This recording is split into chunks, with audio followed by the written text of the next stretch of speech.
TTD అదనపు EO Dharmareddy deputation గడువు 6 వారాలు పెంచుతూ కేంద్ర రక్షణ శాఖ ఉత్తర్వులు జారీ చేసింది. ఐడీఈఎస్ నుంచి వచ్చిన ధర్మారెడ్డికి కేంద్రం ఇప్పటికే పొడిగించిన 2 ఏళ్ల డిప్యూటేషన్ గడువు మే 14తో ముగుస్తోంది. అంతేకాకుండా లెక్క ప్రకారం ఆయన మే 14న కేంద్ర సర్వీసులకు తిరిగి వెళ్లిపోవాలి.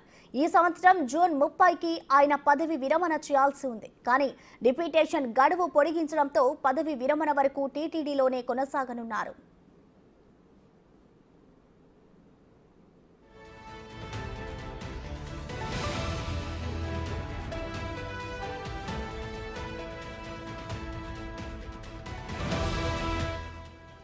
వేసవిలో భక్తుల రద్దీ దృష్ట్యా డిప్యూటేషన్ గడువు పెంచాలని రక్షణ శాఖకు సీఎం జగన్ లేఖ రాశారు.